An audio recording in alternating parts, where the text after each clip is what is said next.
ঠিক আছে কাকু, আপনি কোনো চিন্তা করবেন না। এখানে আমি আছি, আপনি আমার উপর ভরসা রাখতে পারেন। আমি এক্ষুনি ওকে বলছি, ও কাল ঠিক সময় পৌঁছে যাবে।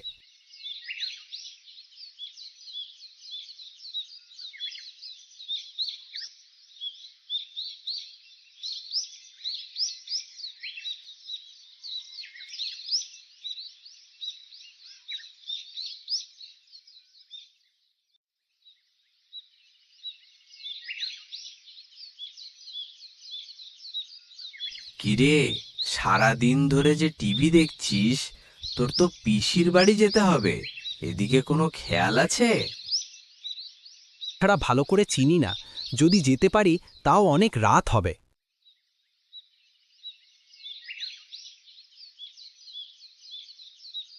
তাই বললে কি হয়, তোর পিসির মৃত্যুবার্ষিকী বলে কথা। কাকু ফোন করেছিল, বলেছে তোকে যেন কাল সকালে তোর পিসির বাড়িতে দেখতে পায়। আচ্ছা ঠিক আছে, তাহলে কাল পরীক্ষা দিয়ে যাব। তাহলে তুই বললি বলে রাজি হলাম, নইলে যেতাম না।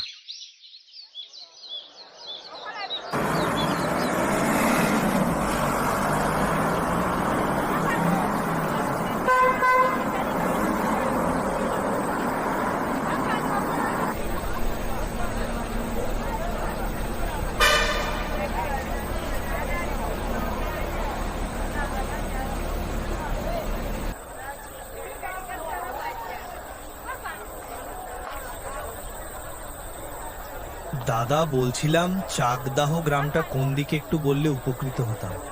চাকদাহা গ্রাম তো একটু দূরে, আপনার তো অটো করে যেতে হবে। এখন তো অটো পাবেন বলে মনে হচ্ছে না। তাহলে কিভাবে যাব একটু বলবেন? আমি এখানে নতুন তো, তাই। আপনি এই রাস্তা সোজা হাঁটতে থাকুন, আর হ্যাঁ, সাবধানে যাবেন, রাস্তাটা ভালো না। আপনাকে অনেক ধন্যবাদ দাদা, আজকে তাহলে আমি আসি।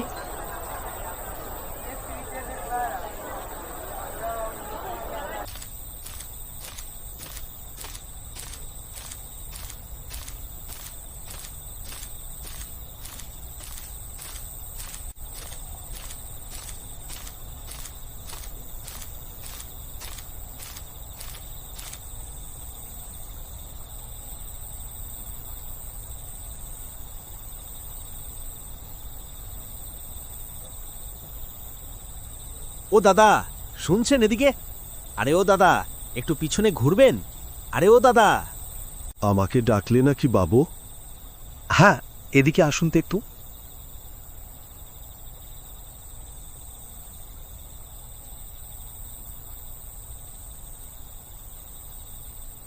কি হয়েছে বাবু, বলুন তো আমাকে, এত রাতে ডাকলেন কেন? আচ্ছা দাদা, এখানে চাকদাহ গ্রামটা আর কত দূর বলতে পারবেন? আসলে আমি এখানে নতুন এসেছি তো, তাই চিনছি না কিছু। চাকদাহা গ্রাম তো এখনো বেশ দূরে। তা আপনি এই রাতে ওই গ্রামে যাবেন? আরে হ্যাঁ, আপনি কি চেনেন রাস্তা? চিনলে বলুন আমাকে, আমি এখানে কিছু চিনি না। এই রাস্তা ধরে সোজা চলে গেলেই চাকদাহ গ্রাম পাবে।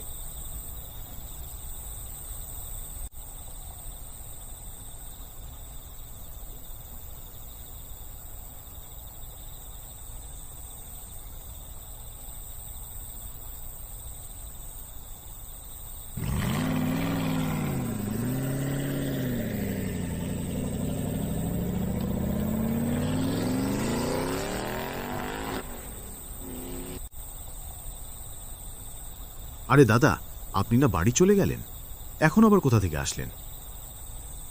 দাদা, আমার কিছু কাজ পড়েছে ওখানে, তাই গাড়ি নিয়ে বের হয়ে পড়লাম।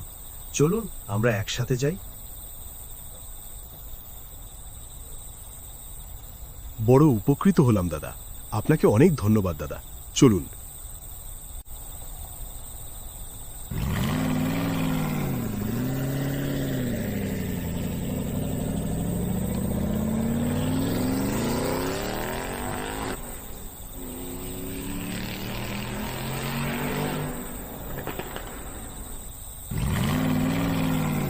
দাদা, আপনি এখানে কত বছর যাবত অটো চালান? তার কোনো হিসেব নেই বাবু, ছোট থেকে বড়ই হয়েছি এই অটো চালাতে চালাতে।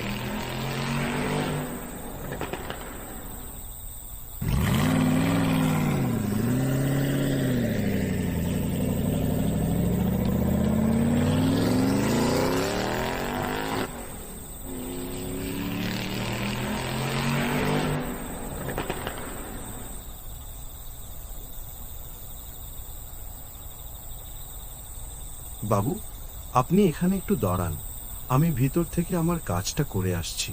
আপনি বসুন গাড়িতে।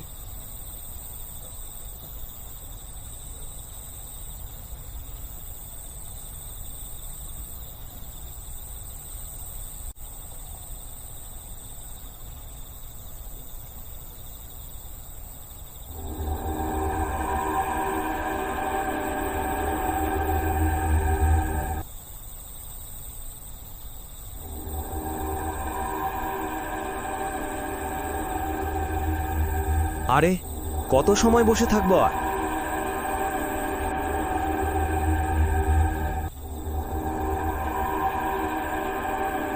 এখানে লাশ কোথা থেকে আসলো?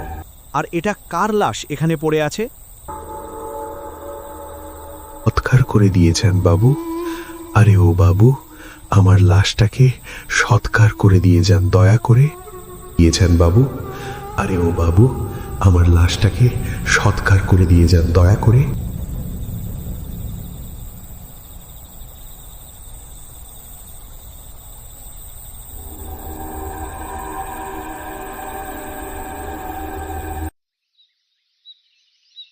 আরে ও দাদা, এবার উঠুন। দাদা, আমার কথা কি শুনতে পাচ্ছেন?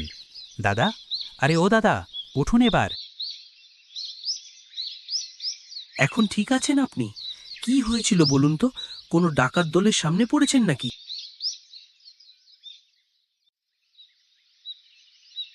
আসলে দাদা, কাল রাতে রহিম তার সাথে ঘটা কাল রাতের সকল ঘটনা তাদের খুলে বলল।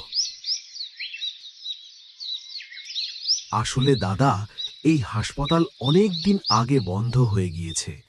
এখানে একজন গরিব অটো চালক পয়সার অভাবে চিকিৎসা না পাওয়ায় মারা যায়।